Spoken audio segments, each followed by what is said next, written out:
में कॉर्पोरेट के महारथी में आज हमारे साथ हैं। इरेडा के मैनेजमेंट से बातचीत होगी। इरेडा रिन्यूएबल एनर्जी से जुड़े प्रोजेक्ट्स डेवलपमेंट, प्रमोशन और आर्थिक मदद देने का काम करती है। New and renewable energy ministry के तहत काम करने वाली इरेडा को नवरत्न कंपनी का दर्जा भी हासिल है और पहली तिमाही के नतीजे जो आए हैं वो शानदार आए हैं। एनआईआई में सालाना आधार पर बात करें तो लगभग 38% की ग्रोथ देखने को मिली है। मुनाफा 30% बढ़ा है। इसके साथ ही कॉस्ट ऑफ बोरोइंग की बात करें, यहाँ थोड़ी सी कमी आई है, लेकिन नतीजों का करेंगे विश्लेषण और इसके साथ साथ एफपीओ लाने की प्लानिंग क्या है, ग्रोथ आउटलुक पर बातचीत होगी। लेकिन उससे पहले हम देख लेते हैं कंपनी के सफर पर एक नजर।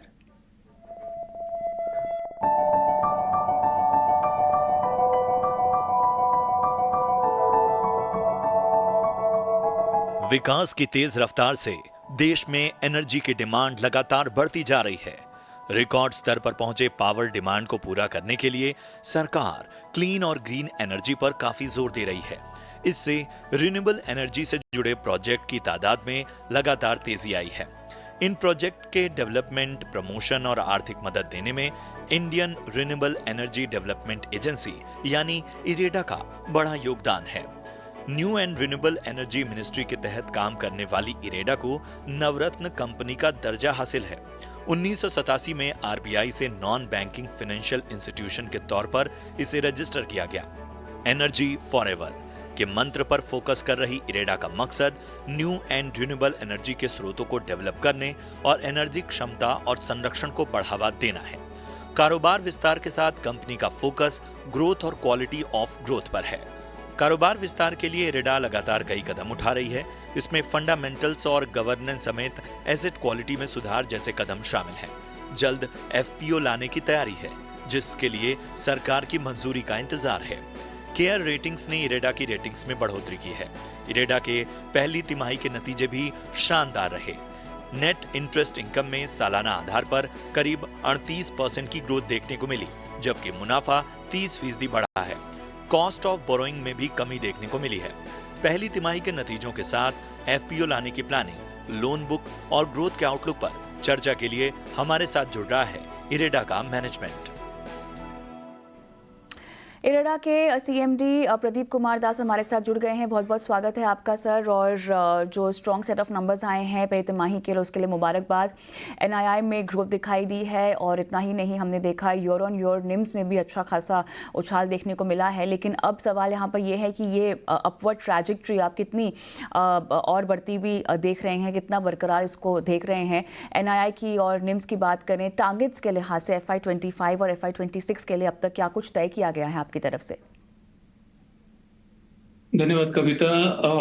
पहले तो ये एक क्वार्टर नहीं, लगातार 17 क्वार्टर हो चुका हमारा ग्रोथ हो रहा है। आप लोग एक क्वार्टर इसलिए देख रहे हैं क्योंकि लिस्टिंग के बाद आप लोग का साथ चैनल में इंटरेक्शन हो रहा है जी। लिस्टिंग हमारा नवंबर में हुआ है, तो दिसंबर, मार्च, जून 3 क्वार्टर उसके बाद भी देख चुके हैं।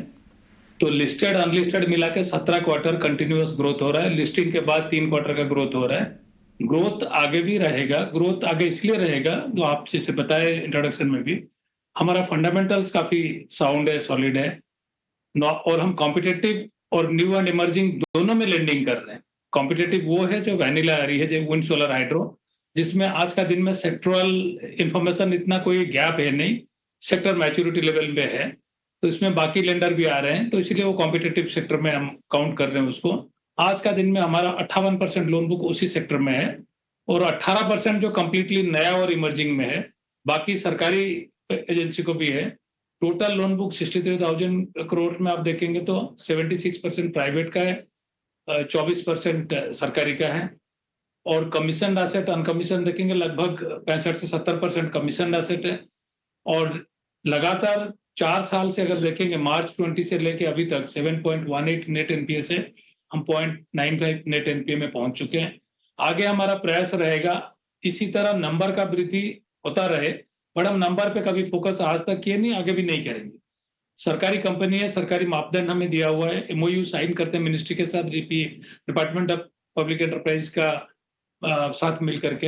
एक बार वो हो जाने के बाद में डिमांड इतना अच्छा है मार्केट में, हमारा पास वो कोर कॉम्पिटेंसी इतना अच्छा है, आज भी हम one of the most preferred lender माने जाते हैं इस सेक्टर में। हमारा टर्न अराउंड टाइम काफी कम है, पर्टिकुलरली नॉन फॉसिल इंडस्ट्री में, रिन्यूएबल एनर्जी फाइनेंसिंग में कंस्ट्रक्शन पीरियड काफी कम होता है, बाकियों से फॉसिल इंडस्ट्री से कम होता है। तो जब कंस्ट्रक्शन पीरियड कम है, मेन एसेंस होता है कि आपका स्पीड एंड एक्यूरेसी कितना है आपका अप्रेजल मैकेनिज्म में। आप जितना स्पीड में देंगे और टाइमली फाइनेंसिंग करेंगे, डेवलपर का उतना प्रोजेक्ट टाइम कम लगेगा और इंटरेस्ट ड्यूरिंग कंस्ट्रक्शन पीरियड कम होगा।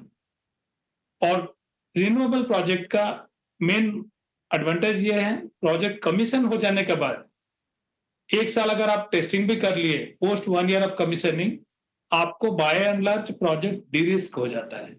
उसके बाद जो रिस्क रहता है, जैसे पीपीए रिस्क या अदर रिस्क रहता है, मेन मुद्दा उसके बाद रहता है इंटरेस्ट कॉस्ट को लेके। पोस्ट कमीशनिंग के बाद O&M एक्सपेंडिचर कुछ खास होता नहीं इसमें, इसीलिए पोस्ट कमीशनिंग इंटरेस्ट कॉस्ट रहता है। सो ड्यूरिंग कंस्ट्रक्शन पीरियड हम स्पीड बढ़ाते हैं, हमारा टर्न अराउंड टाइम कम करते हैं, जिससे आईडीसी बचता है। और पोस्ट कमीशनिंग में हमारा जो इंटरेस्ट रेट मैकेनिज्म है, उसमें अंडर कंस्ट्रक्शन और constructed project and post commissioning of 1 year, उसका अलग अलग का डिफाइंड इंटरेस्ट रेट है। वो ऑटोमेटिकली सिस्टमेटिकली कैप्चर करता है इंटरेस्ट रेट उसको। तो उसका बोलने का तात्पर्य ये है कि जो डेवलपर है, उनको बैठे बैठे इंटरेस्ट रेट का बेनिफिट मिलता है। ये एक सेंसिबल लेंडर का रिन्यूएबल एनर्जी फाइनेंस का कैरेक्टर होता है। क्यों? क्योंकि जो रिस्क हम प्रीमियम ड्यूरिंग कंस्ट्रक्शन लोड किए हैं, हमारा रिस्पॉन्सिबिलिटी है उसको ऑफलोड करना जब रिस्क घट जाता है, और ये हम ऑटोमेटिक सिस्टम में ले आए ताकि हमारा इंटरेस्ट रेट उसको ऑटोमेटिकली कैप्चर करे। तो ये सब जो ईज ऑफ डूइंग बिजनेस और हमारा जो इरेडा बिजनेस सेंटर है, वो फुल्ली डिजिटल मोड में काम करता है। हम बहुत सारे सैंक्शन दिए हैं जो फिजिकली हमारा बोरोवर को विजिट नहीं करना पड़ा हमारे ऑफिस में। बहुत कम संस्था ऐसे होंगे जो प्रोजेक्ट फाइनेंस करते हैं और बिना बोरोवर विजिट करते हुए होता है। So digitization, automation and speed and accuracy in project appraisal and project monitoring, ये हमारा मूल मंत्र बन चुका है। साथ साथ 4 साल में हमने कॉर्पोरेट गवर्नेंस क्वालिटी स्टैंडर्ड को उतने बढ़ा चुके हैं जो आज का दिन में इंडस्ट्री में, कंट्री में बेंचमार्क बना हुआ है। बिल्कुल। अब इसके साथ साथ थोड़ा सा अगर लोन बुक की अगर हम बात करें तो यहाँ बड़ी बढ़िया तरीके से ग्रोथ हो रही है। आपका जो टारगेट है FY25 का, उसका लगभग 75% तो आप अचीव कर ही चुके हैं। तो FY30 तक जो भारत ने स्टेटस अचीव करने के लिए जो आपकी लोन बुक की स्थिति होनी चाहिए थी, क्या हम मान लें कि उससे काफ़ी पहले आप इसको अचीव कर लेंगे सर, जो टारगेट आपने अपने लिए तय कर रखे हैं? देखिए, ऐसा स्टेटमेंट मैं अगर दूंगा तो मेरा टीम का ऊपर प्रेशर रहेगा जल्दी करने के लिए, वो मैं कभी नहीं करूंगा। ऐसा ही कहा क्योंकि था, लेकिन हमारा यहाँ मेन पर मुद्दा है, टीम का प्रोत्साहन भी तो बढ़ेगा सर। प्रेशर छोड़िए, प्रोत्साहन बढ़ेगा नहीं? टीम का प्रोत्साहन काफी बढ़ रहा है और बढ़ रहा है, उसको हाँ। सस्टेन करना इंपॉर्टेंट है। भारत सरकार ने नवरत्न स्टेटस दिया है, आईपीओ में लिस्टिंग हुआ है, लिस्टिंग के बाद इन्वेस्टर काफी एंथुजियाज्म है। और अभी जो एक रेटिंग एजेंसी नहीं दिया था, आपने बताया, केयर ने भी कर दिया। पहले इकरा और इंडिया रेटिंग वो भी किए हुए थे, और भी 2 एजेंसी किए हुए हैं। तो सारे रेटिंग एजेंसी आज का दिन में AAA स्टेबल दिए हुए हैं, जिससे हम लिए हुए हैं। हमारा मेन प्रॉब्लम होता था जब हम बोरोइंग करने जाते थे, हमें जो इन्वेस्टर बोलते थे, एक है ना, मतलब वर्स्ट ऑफ द एजेंसी क्या है, तो AA+ है। तो वहां कहीं ना कहीं में 5-10 पैसे का फर्क पड़ता था। इंसिडेंटली हमारा जिस दिन ये रेटिंग अपग्रेड हुआ, उसी दिन हम मार्केट गए थे। ऑफकोर्स मार्केट उसको कैप्चर किया कि नहीं, कंफर्म भी नहीं कर पाएंगे, बट हमें काफी 5-7 पैसा कम में भी मार्केट से पैसा मिला है। What was prevailing in that point of time, जो लास्ट 3 सप्ताह पुरानी बात मैं बता रहा हूँ आपको। तो जैसे हमारा आगे शेड्यूल ये हो गया, नवरत्न हो गया, लिस्टिंग हो गया, और लगातार हम जो भारत सरकार का मापदंड में एमओयू का दिया हुआ है, उसमें हम कंटिन्यूअस 3 साल हमें आउटस्टैंडिंग मिला है। 2 साल 96 नंबर मिला है, इस लास्ट ईयर 94-95 मिला है। इस बार भी हम उम्मीद करते हैं 96 करीब आसपास हम लेंगे। तो कंटिन्यूअस 4 साल आउटस्टैंडिंग परफॉर्मेंस भारत सरकार को देने के बाद एम्प्लॉय का मनोबल तो बढ़ चुका है, लेकिन इसमें हमारा टीम को कई तरह का नंबर का कमिटमेंट करके डालेंगे तो कहीं ना कहीं प्रेशर आ सकता है। हमारा मेन मुद्दा है कि हम फंडामेंटली साउंड है, सॉलिड है, हम आगे उसको सस्टेन करना जरूरी है। तो हमारा जो क्वालिटेटिव प्रोजेक्ट अप्रेजल सिस्टम है और रिस्क मैनेजमेंट सिस्टम है और प्रोजेक्ट रिव्यू मॉनिटरिंग सिस्टम है, ये 3 को हम पूरा स्ट्रांग रखना चाहते हैं, उसमें कहीं कंप्रोमाइज नहीं करेंगे। परसेंटेज ऑफ ग्रोथ जब 17 क्वार्टर से दे रहे हैं, तो कोई भी स्टैटिस्टिकल एनालिसिस में आप उसको देखेंगे, आगे भी उसको बरकरार रखेंगे, उसमें फर्दर वृद्धि भी करेंगे। यहाँ पर प्रोविजंस की थोड़ा सा बात करते हैं। बहुत नॉमिनली यहाँ पर ईयर ऑन ईयर थोड़ा सा नंबर में कमी आई है, लेकिन प्रोविजन कवरेज रेशियो यहाँ पर बढ़ा है साथ ही। कोई खास वजह इसके पीछे सर? देखिए, हमेशा एनालिस्ट और मार्केट हमसे उम्मीद करता है कि जितना अधिक प्रोविजन कवरेज करेंगे उतना रिस्क फ्री होगा। जबकि जैसे मैंने बताया शुरू में, रिन्यूएबल प्रोजेक्ट में एडवांटेज ये है, कमीशन हो गया तो काफी रिस्क घट गया, और पोस्ट कमीशन एक साल का टेस्टिंग हो गया टेक्नो कमर्शियल पैरामीटर्स, तो वो फेयर अमाउंट ऑफ डिरिस्क हो जाता है, क्योंकि उसके बाद ओएम एक्सपेंडिचर कुछ है नहीं, सिर्फ इंटरेस्ट एक्सपेंडिचर है। इसीलिए एज ए रेस्पॉन्सिबल लेंडर हमें इंटरेस्ट को उस हिसाब से मैनेज करना पड़ता है, ताकि डेवलपर को ये फील ना हो कि कमीशन एसेट में उनको ज्यादा देना पड़ रहा है। कमीशन एसेट हो जाने से हमारा एसेट क्वालिटी भी इंप्रूव हो जाता है। हमारा कॉम्बिनेशन ऑफ एसेट देखेंगे आज का दिन में, कमीशन लगभग 65-70% एसेट कमीशन एसेट है। नाउ 58% वैनिला आ रही है, 18% न्यू एंड इमर्जिंग आ रही है, बाकी गवर्नमेंट लोन 24% है। तो ये सबको मिलाएंगे तो काफी बैलेंस अप्रोच से हमारा चल रहा है। तो प्रोजेक्ट अप्रेजल का हम स्पीड बढ़ाएंगे तो हमारे पास नए बरोवर आएंगे, एग्जिस्टिंग बरोवर जो है उनको भी रिटेन करेंगे।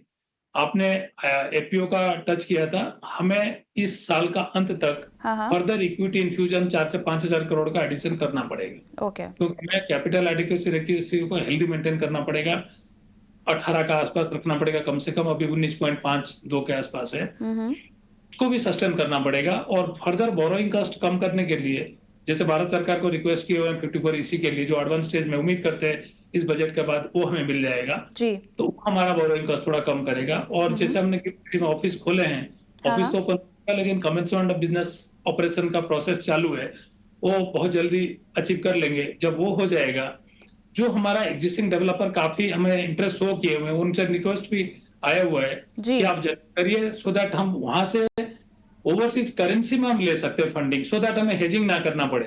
हेजिंग अब नहीं करेंगे, ऐसे ही 3.5 से 4.5% रेट कम हो जाएगा। बिल्कुल। तो रेट कम करना और 54 में लाने से वो भी कम होगा। रेट कम करना और इंटरेस्ट को कॉम्पिटेटिव मार्केट में रखना, ताकि डेवलपर को बहुत पिंच ना हो, क्योंकि हमें अगर रेट बढ़ा दें, आज हमारा एक काइंड ऑफ एक्सपर्टीज इतना है कि हमें मोस्ट प्रिफर्ड माना जाता है। बिल्कुल। अगर आप बढ़ा देंगे, बढ़ा सकते हैं, लेकिन बढ़ाने से जो प्रोजेक्ट आज बैंकेबल होता है वो नहीं होगा। हमारा मकसद वो भी तो है कि 500 गीगावाट की इसी तरह जल्द से जल्दी। तो काफी उभरती हुई तस्वीर, और आने वाले वक्त में यहाँ जो आप दिशा और दशा बता रहे हैं, उससे और भी बेहतर नतीजे और नंबर्स की उम्मीद बनती है। बहुत बहुत धन्यवाद आपका, आपने समय निकाला और तमाम सवालों के जवाब दिए प्रदीप सर। बात की इरेडा के मैनेजमेंट से नतीजों पर, और विवेक करवा मेरे साथ जुड़े हुए हैं। विवेक, आपका क्या व्यू बनता है? देखिए कविता, जो रिन्यूएबल स्पेस है ये आपको दिखेगा कि अगले कुछ सालों में, मतलब मैं बात कर रहा हूँ 5-7 सालों में, आपको ये ओवरऑल स्पेस भी डबल होते हुए दिखेगा। तो अगर स्पेस डबल होता है तो ज्यादातर शेयर्स भी आपको अच्छे करते हुए दिखेंगे। लेकिन जो शॉर्ट टर्म में है, क्योंकि हम लोग आज सेंसेक्स करीबन 81,000, निफ्टी भी ऑल टाइम हाई 24,600 की बात जब कर रहे हैं, तो यहाँ पे अगर छोटा मोटा करेक्शन आता है तो ऐसे रिन्यूएबल स्पेस में भी आपको एक स्मॉल करेक्शन देखने को मिलेगा। और मेरी सलाह यही रहेगी कि जो रिन्यूएबल स्पेस है उसमें जितनी भी कंपनीज है, आपको चुन चुन के निवेश करना चाहिए अगले 5 साल के व्यू के साथ।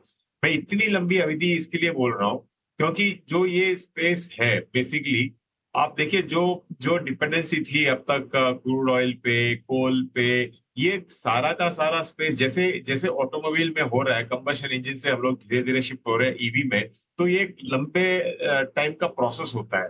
तो ये ओवरनाइट या फिर आपको इमीडिएटली करते हुए नहीं दिखेगा। आज के दिन बाजार क्या कर रहा है कि ज्यादातर ये शेयर्स में आपको अगले 2-3 साल का अर्निंग्स फैक्टर इन कर रहा है, लेकिन जैसे मैंने कहा, आगे चलते चलते आपको दिखेगा कि ये प्राइस भी ऊपर जाएगा और अर्निंग्स फैक्टर जैसे जैसे अच्छे रिजल्ट्स आते हैं तो आपको स्टॉक्स चीपर होते हुए दिखेंगे वैल्यूएशन वाइज। तो रिन्यूएबल स्पेस पे तो मैं तो बहुत बुलिश हूँ। खाली एक स्पेस पे मुझे खास इंटरेस्ट नहीं है, वो है रिन्यूएबल स्पेस में, पर्टिकुलरली हाइड्रो एनर्जी जी, जहाँ पे पानी से बिजली मतलब पैदा करते हैं। बिल्कुल। तो बाकी स्पेस बहुत बुलिश है। बिल्कुल। चलिए, और बजट में भी कुछ खास ऐलानों की उम्मीद यहाँ पर लोग लगाए बैठे हैं, सेक्टर भी लगाए बैठा है। लेकिन फिलहाल धन्यवाद विवेक, आपने समय निकाला और तमाम सवालों के जवाब दिए।